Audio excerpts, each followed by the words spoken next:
Hey, this is Deepak here from digitaldeepak.com, and in this video we are going to have a look at lead generation and lead nurturing. So let's get started. First, we have to look at what is a lead. Lead is basically a contact information that can lead to a sale. So lead is a contact information of a potential customer that is going to buy from you. Lead can be email or phone number, plus it can have more details about the customer. So the minimum requirement is email or phone number. So if you have the email or phone number of a person, and if there is a chance that he is going to buy from you, then this is called a lead. Site visitors, retargeting pixels, push notification subscriptions, or some form of opt-ins where people opt in to receive information from you, but we cannot call them as leads. The minimum requirement is that we need to have the email, and in most of the cases it is a combination of email and phone number. Another thing that I want to tell you about lead generation is that lead generation is not really required for commodities. So lead generation is required when you are selling a software product or a software service, or it could be something like automobiles or real estate, where the product needs some education in the customer side, and you explain the customer why the product costs so much and how it is different from other products. When you look at commodities, the product is going to be similar across all the suppliers.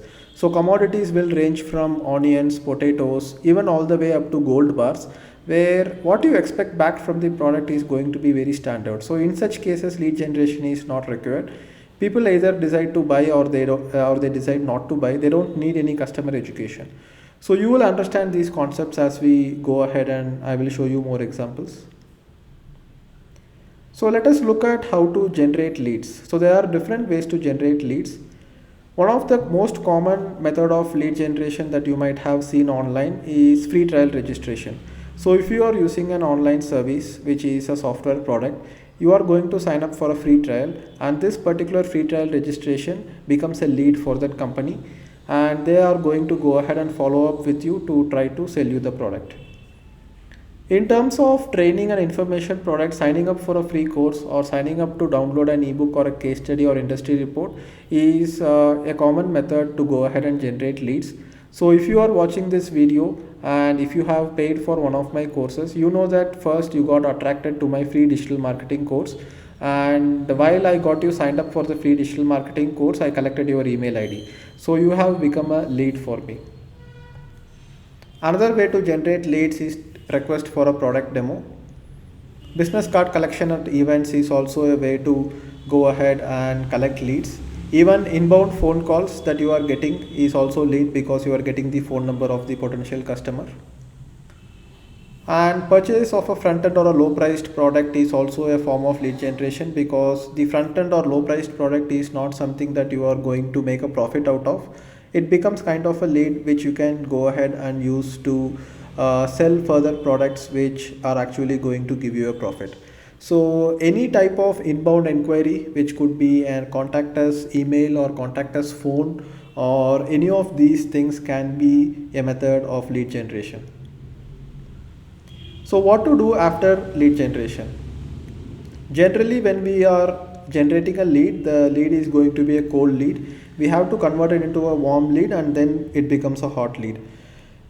A hot lead is going to be ready to buy your product instantly, but in general, when you are generating leads, they are not going to be ready to buy your product instantly. A typical example is that whenever someone signs up for my free digital marketing course, I am generating a lead, but this person is not ready to go ahead and buy one of my paid courses.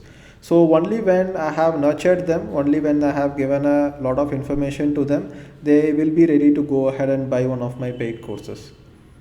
So they are cold leads, and they have to be converted into warm leads using lead nurturing. So lead nurturing is best done with drip marketing emails, which I do, and phone calls can be done if the ticket size of the product is high.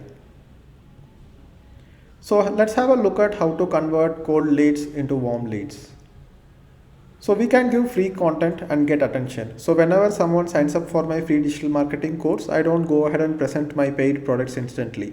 I go ahead and give them free content and get their attention. and this is going to convert these cold leads into warm leads, because with my free content they are looking at the quality of my videos, they are looking at my content, they get to know me better as a person, and then they are becoming ready to come to a position where they can buy one of my paid courses. So we can educate the customer about the product through the drip marketing emails. We can show testimonials from existing customers. We can intensify the need for the product or service.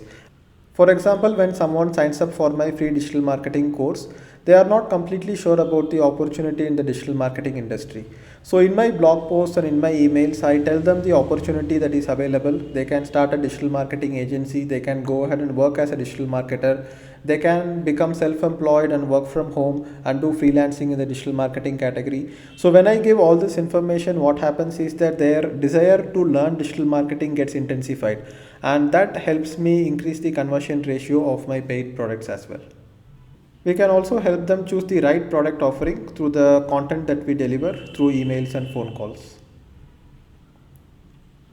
So now we have had a look at what is a lead, how to generate leads, how to nurture the leads, and what is lead nurturing. So now let's have a look at how to convert the leads into customers. So leads should convert into paying customers eventually, because for every lead you are paying some money, and you are going to lose this money if you don't try to convert them into a paying customer. Not every lead is going to convert into a paying customer, but the money that you lose in generating leads which are never converting into paid customers will be offset by the actual sales that you make with other leads, because these other leads are going to churn out a profit for you. So this is where attribution is very important, because if you can go ahead and find out certain characteristics of your paying customers, then you can try to go ahead and acquire these paying customers as leads directly. But always there is going to be a conversion ratio. The conversion ratio is never going to be 100% no matter how much you target. So if you are generating 100 leads, you can never expect all the 100 leads to turn into paying customers. But you should try to go ahead and generate high quality leads in the first place and convert these leads into paying customers.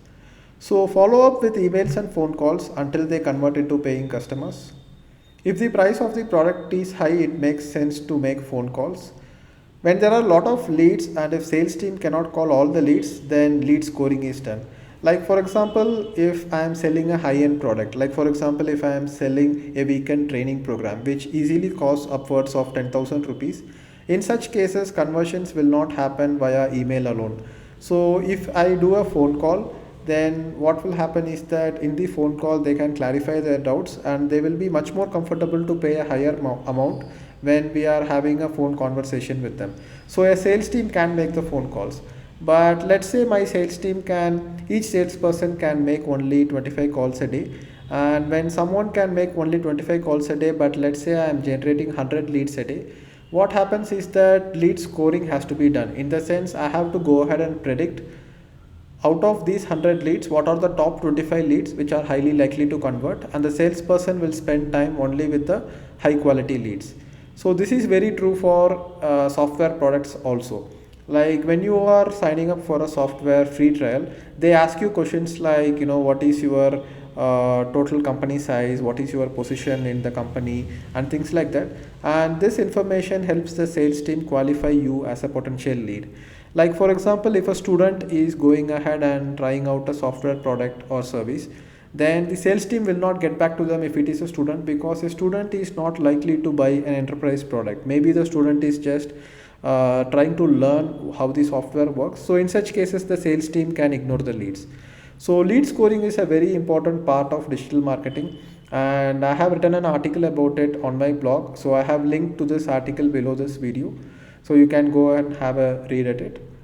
So that's it for today's video. I hope you learned about lead generation. It was a bit theoretical, but this theory is important so that in the next video we can have a look at some practical concepts, and we can actually go ahead and see how the funnels of different businesses are built and how they generate leads and how they actually go ahead and nurture the leads and finally convert them into paying customers. So if you have any questions, leave a comment below and I will see you in the next video. Bye bye.